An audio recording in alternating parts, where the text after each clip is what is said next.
ఈరోజు అందరము మన మాలల సమక్షంలో ఈ సభకు రావడం మాకు సంతోషంగా ఉంది. ఈ యొక్క అవకాశం నాకు ఇచ్చినందుకు సంతోషంగా ఫీల్ అవుతున్నాను. ధన్యవాదాలు.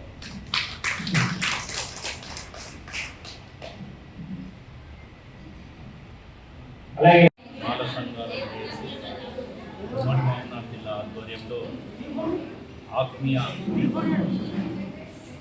సన్మాన సభ మహబూబ్నగర్ జిల్లా కేంద్రంలోని టీఎన్జిఎస్ భవనంలో కేంబ్రిడ్జ్ డిజిటల్ యూనివర్సిటీ వారు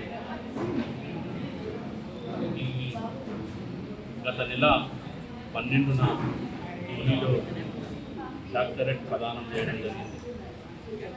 దానికి గాను ఇక్కడ జిల్లా కేంద్రంలో ఘనంగా సన్మానించినటువంటి నా ఆత్మ రక్త బంధువులందరికీ కూడా పేరు పేరున జన్మదినం తెలియజేస్తాను. ఇదే సహకారం, ఇదే ప్రేమ, ఇదే ఆప్యాయత, అనురాగాలు ఇళ్ళవేళలా ఇదే విధంగా నాపై ఉండాలని ప్రతి ఒక్కరిని కూడా కోరుకుంటా ఉన్నాను. ఈరోజు ఇంత పెద్ద ఎత్తున సన్మాన కార్యక్రమాన్ని చేసి విజయవంతం చేసినందుకు ప్రతి ఒక్కరికి కూడా పేరు పేరున ధన్యవాదాలు తెలియజేస్తా ఉన్నాను. ఈరోజు ఈ సన్మానాన్ని అనుభవిస్తున్నా అంటే నా కష్టంలో ప్రతి ఒక్కరిది కూడా త్యాగాలు ఉన్నాయి.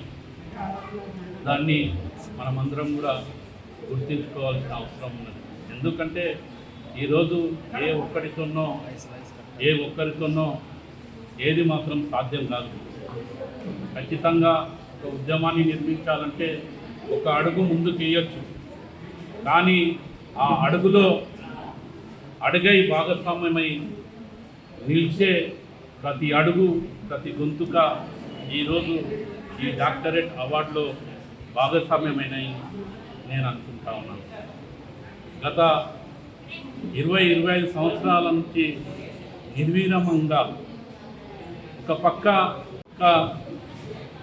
మన జాతి అనుభవిస్తున్నటువంటి అస్పృశ్యత, అంటరానితనాన్ని మరోపక్క పోరాటం చేస్తూ, మరోపక్క ఈ జాతికి జరుగుతున్నటువంటి అన్యాయంపై ప్రభుత్వాలు నిర్లక్ష్యంగా వహిస్తున్నటువంటి తీరుపై మరోపక్క పోరాటాలు చేయడం జరిగింది. అంతేకాకుండా ఈ జాతిలో వెనుకబడినటువంటి కులాలకు ఎక్కడ అన్యాయం జరిగినా వారి పక్షాన నిలబడి వారికి చేయూతనిచ్చి మేమున్నాం, మీరు అధైర్యపడుతూ అన్ని వేళలా మీకు తోడుగా నిలుస్తాం, ఖచ్చితంగా ఎంతటి ఉద్యమానైనా నిర్మిస్తాం, ఖచ్చితంగా మీ పక్షాన నిలబడి న్యాయం జరిగే వరకు మీకు తోడుగా నిలుస్తామని ఒక భరోసానిచ్చినటువంటి సంఘంగా, ఒక భరోసానిచ్చి ఈరోజు ఎన్నో కుటుంబాలు ఈరోజు మనకు చేదోడు వాదోడుగా ఉన్నాయంటే మనం వారికి చేసినటువంటి సేవా కార్యక్రమాలు.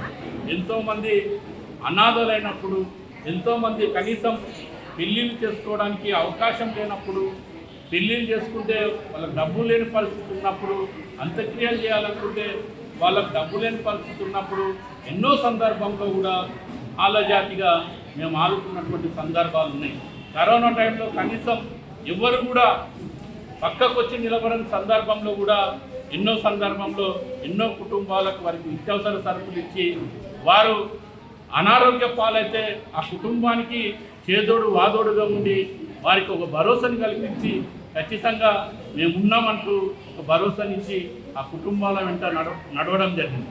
అంటే ఒక మాల సంఘంగా తెలంగాణ మాల మానాడికే కాకుండా అన్ని మాల సంఘాలు కూడా చేయూతనివ్వడం వల్లనే ఈరోజు విద్య, ఉద్యోగ, ఉపాధ్యాయ రంగాలన్నీ కూడా ప్రతి ఒక్కరు కూడా వ్యాపారవేత్తలు ప్రతి ఒక్కరు, నాట్ ఓన్లీ మాలలు, మిగతా కులాలు చెందినటువంటి ఎంతోమంది కూడా ఈ కార్యక్రమంలో భాగస్వాములు కావాల్సిన అవసరం ఉన్నది. ఎందుకంటే వాళ్ళు కూడా ఈ మన కార్యక్రమాలు జయప్రదం కావడానికి వాళ్ళు వేచించినటువంటి డబ్బు ఎంతో ఉంది, వాళ్ళు చూపించినటువంటి ప్రేమ ఆప్యాయతలు కూడా ఎన్నో ఉన్నాయి. దాన్ని మనం అందరం కూడా గుర్తించుకోవాల్సిన అవసరం ఉన్నది. ఖచ్చితంగా నా ప్రాణం ఉన్నంత వరకు నా జాతి ప్రయోజనాల కోసం ఖచ్చితంగా నేను పోరాటం చేస్తాను తెలియజేస్తూ, అదేవిధంగా ఎవ్వరికి ఏ కష్టం వచ్చినా ఎప్పుడు అర్ధరాత్రి అయినా సరే ఖచ్చితంగా నేను ముందుంటానని ఈ సందర్భంగా తెలియజేస్తూ, ఈ అవార్డు ద్వారా నాకు మరింత బాధ్యత పెరిగింది తప్ప నేను ఖచ్చితంగా ఇదేదో గొప్పగా అని భావిస్తలేను. ఖచ్చితంగా ఈ అవార్డుల ద్వారా ప్రోత్సాహం లభిస్తుంది అనేది ఖచ్చితంగా మనం అందరం కూడా చెప్పగలం. కానీ ఈ అవార్డుల ద్వారా మనం ఏదో నెత్తికెక్కించుకొని ఏదో కిరీటం పెట్టుకొని ఏదో మన బాధ్యతలను విస్మరిస్తే మాత్రం సరైనది కాదని కూడా ఈ సందర్భంగా తెలియజేస్తూ, మరింత బాధ్యతాయుతంగా మీకు అందుబాటులో ఉండి ఖచ్చితంగా నా సేవలు ఎల్లవేళలా మీకు ఉంటాయని కూడా ఈ సందర్భంగా తెలియజేస్తూ, ఈ అవకాశం ఇచ్చినటువంటి మీడియా మిత్రులందరికీ కూడా, ఈరోజు నేను ఈ స్థాయిలో ఉన్నంటే కూడా మీడియా మిత్రులు కూడా కారణం. నీవు ఏదైతే ఏ సమస్యనైతే మేము ముందుకు తీసుకుపోతున్నామో ఆ సమస్యని వాళ్ళు ప్రొజెక్ట్ చేయడం ద్వారానే, మా సమస్యని ప్రజలకు తెలియజేయడం ద్వారానే, మా సమస్యని ప్రభుత్వానికి చేరువ చేయడంలో వాళ్ళు సఫలీకృతం కావడం వల్లనే నేను ఒక నాయకుడిగా ఎదిగినని కూడా ఈరోజు తెలియజేస్తా ఉన్నాను. ఖచ్చితంగా మీడియా మిత్రులకు కూడా నాకు ప్రత్యేకంగా ధన్యవాదాలు తెలియజేస్తూ, ఈ అవకాశం ఇచ్చినటువంటి ప్రతి ఒక్కరికి కూడా పేరు పేరున జై భీమ్, జై మాత.